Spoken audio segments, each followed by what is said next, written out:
México revolucionario. Vamos a hablarles acerca de Benito Juárez, el Porfiriato, la revolución con todos sus movimientos sociales, causas y consecuencias, el Maximato y el gobierno de Lázaro Cárdenas. De las leyes de reforma de Benito Juárez. Estas leyes de reforma fueron decretadas de 1859 a 1860 por el presidente en aquel momento, Benito Juárez. Algunas de las leyes de reforma eran la ley de nacionalización de bienes eclesiásticos. Esta ley complementa la ley Lerdo de desamortización de bienes de la iglesia. Con un cambio importante, los bienes ya no pasaban a las manos de los rentistas y fue expedida en Veracruz el 12 de julio de 1859. Otra de las leyes de reforma fue la ley de matrimonio civil, que esta decretaba que por medio de la ley se estableció que el matrimonio religioso no tenía validez oficial y estableció el matrimonio como un contrato civil en el Estado, eliminando así la intervención forzosa de los sacerdotes y el cobro del mismo por parte de las iglesias. Esta ley de reforma fue expedida igualmente en Veracruz el 23 de julio de 1859. Otra ley de reforma fue la Ley Orgánica de Registro Civil.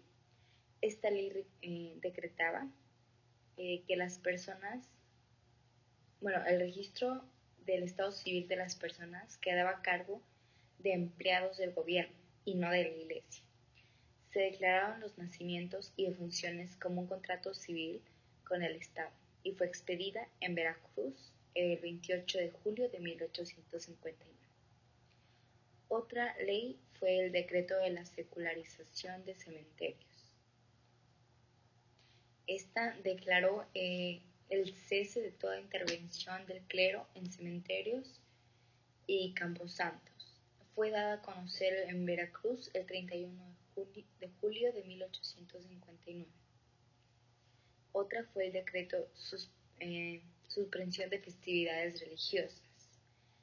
Mediante este decreto se declararon los días que sabrían tenerse como festivos, prohibiendo la asistencia oficial de las funciones religiosas, y este fue dado a conocer en Veracruz el 11 de agosto de 1850. Porfirio Díaz fue presidente de México durante 30 años, mejor conocidos como el Porfiriato. Su gobierno logró establecer una prolongada época de paz y estabilidad política en México. Sin embargo, es conocido como el dictador culpable de la marginación de la población y principalmente de la Revolución Mexicana. Uno de sus objetivos fue la modernización, y para lograrla creó una política económica basada en la promoción para inversión extranjera con el fin de crear una infraestructura de desarrollo. Durante el Porfiriato hubo muchas luchas y descontento social. Había inconformidad de los pequeños empresarios, descontento por el despojo de las tierras de los campesinos, así como la ley de deslinde y colonización de tierras baldías decretada en 1883, y había descontento por la falta de los derechos civiles. En este periodo se presentan dos importantes huelgas, la huelga de Cananea y la de Río Blanco. Huelga de Cananea. Fue una huelga laboral en el mineral de cobre en Sonora, contra la empresa Cananea Consolidated Copper Company. La huelga de los 2.000 trabajadores mexicanos comenzó el 1 de junio de 1906, debido a que de los 7.560 trabajadores, 5.300 mexicanos recibían un salario de 3 pesos diarios en comparación a los 7 de los 1.200 extranjeros. Los segundos eran pagados en dólares. El propósito de esta huelga era un trato y salario equitativo, así como jornadas más justas y mejores condiciones de trabajo. El movimiento fue encabezado por Juan José Ríos, Manuel Mediegues, Esteban de la Vaga Calderón, quienes llamaron a sus compañeros para paro laboral. Al iniciarse el movimiento de la huelga, los trabajadores se dirigieron a protestar cuando al pasar a un costado de la maderería de la compañía, se empezaron a oír las descargas de fusiles de los trabajadores estadounidenses, que tomaron armas y dispararon contra los mexicanos. En el acto murieron 2 huelguistas y varios resultaron heridos. En respuesta, los mexicanos atacaron con lo que disponían en el momento, matando a varios mineros estadounidenses, lo que desató una batalla entre 2 nacionalidades. El estado vecino de Arizona, en petición a pedido de ayuda, el 2 de junio mandó a un grupo de Rangers a controlar la situación. El 3 de junio se declaró la ley marcial de Cananea y el movimiento quedó casi controlado. El saldo de la lucha fue de 23 muertos, 22 heridos y más de 50 personas detenidas. El 6 de junio las actividades mineras regresaron a su normalidad, los trabajadores siendo sometidos y reprimidos. La huelga de Río Blanco. Esta huelga ocurrió 6 meses después que la de Cananea. En enero de 1907, trabajadores de las fábricas textiles se declararon en huelga por las malas condiciones de trabajo a las que eran sometidas, por las jornadas continuas de 14 horas y sueldos muy bajos. Pidieron ayuda al entonces presidente Porfirio Díaz para que sirviera como árbitro en el conflicto, pero el 4 de enero de 1907, él dio una sentencia que favorecía a los empresarios, dando a los trabajadores regresar a laborar el día 7 de enero, por lo que los obreros el mismo día reaccionaron a atacar con piedras e incendiar la tienda de Raya. Por lo sucedido, Porfirio mandó al ejército del general Rosalino Martínez disparar contra los trabajadores. Se estima que 800 obreros fueron asesinados. El 9 de febrero solo se presentaron a trabajar 5.512 de los 7.083 trabajadores. Al finalizar la huelga, hubo fusilamientos de los líderes obreros, Manuel Juárez y Ricardo Moreno.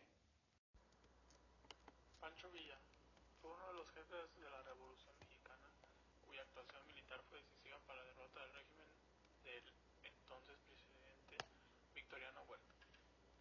Villa y sus seguidores, conocidos como villistas, se apoderaron de las tierras de los hacendados para distribuirlas a los campesinos y soldados.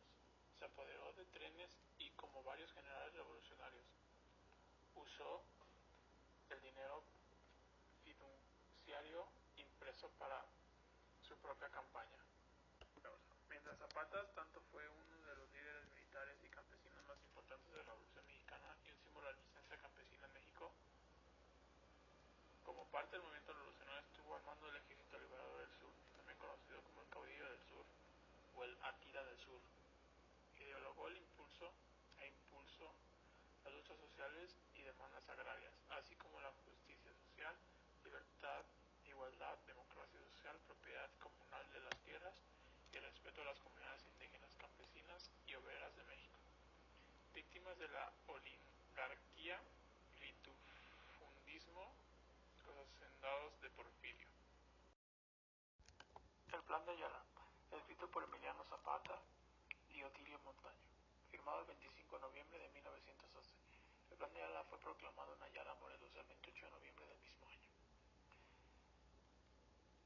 Es el manifiesto de la rebelión zapatista tras su ruptura con el iniciador de la revolución, Francisco y Madero. Además de condenar la traición del más conciliador Madero, el Plan de Ayala expone los objetivos de la rebelión agraria de los zapatistas: restitución de las tierras usurpadas a los pueblos durante el porfiriato y reparto agrario de parte de las tierras de los grandes hacendados. Previa indemnización, los campesinos zapatistas basados en el estado de Morelos, en el sur del país, reclamarían estos derechos con las armas, continuando la revolución iniciada pero no concluida por Madero. Venustiano Carranza. Durante su época de gobierno se representó mucho la legalidad política y determinó una forma de gobierno y división de poderes definida, se puede decir. Recuperó las aspiraciones laborales, educativas, económicas, agrarias. En su gobierno trató de de fomentar el constitucionalismo y con ello dio paso a la Constitución que fue en 1917. En ella pues se presentaron los derechos de la gente. Esa Constitución es la que actualmente nos rige. las estructuras tanto económicas, políticas y sociales que tenemos, todas se originaron en la época de la Revolución. El Maximato.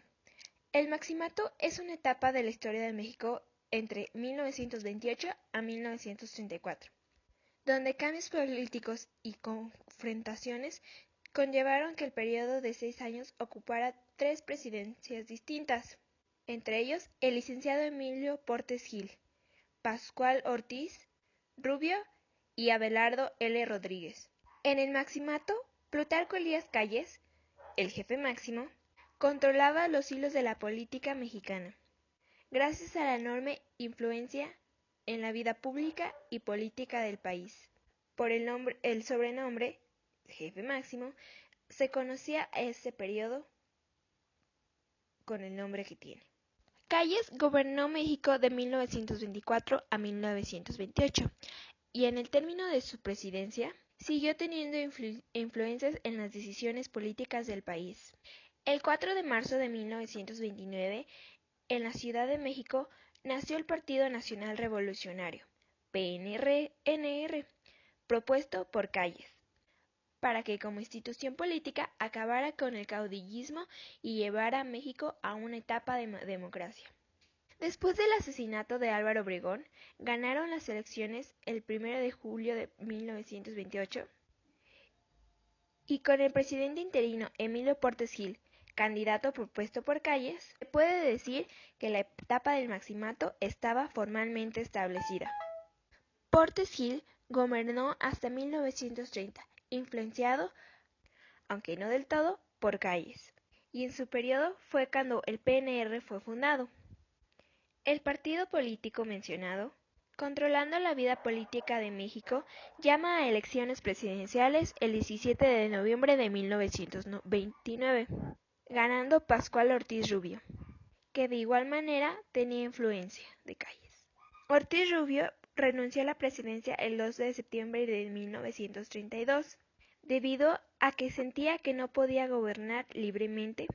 Después se nombra a Abelardo L. Rodríguez para terminar los 2 años presidenciales constitucionales restantes, pero la figura de Calles seguía presente en el gobierno interino. Fue hasta el 1 de diciembre de 1934 cuando Lázaro Cárdenas toma la presidencia y toma las riendas del país. Este suceso marca el fin del Maximato, y aunque Cárdenas sabía de los elementos leales de Plutarco Elías Calles, supo hábilmente deshacerse de ellos, y así desterrar a Calles para que terminara su influencia en la política del país. Lázaro Cárdenas y el populismo en México postrevolucionario. La presidencia de Lázaro Cárdenas establecerá ese nuevo modelo estatal sobre las bases dejadas por el movimiento de 1910. El populismo de Cárdenas significó la cancelación de cualquier atisbo de individualismo. Por eso se presentaba como una creación antidemocrática y antiliberal. De igual modo, cancelaba el mayor número posible de las formas de disenso, ya que al suponer que todo está contenido en masa, nada por fuera de ella puede tener su razón de ser políticamente hablado. Asimismo, se puede decir que la confección conlleva una fuerte virulencia, lista a la acción, dispuesta a manifestarse como una pura expresión de fuerza política. Por ejemplo, el caso llamado para pagar los costos de expropiación petrolera o soporte popular en el gobierno.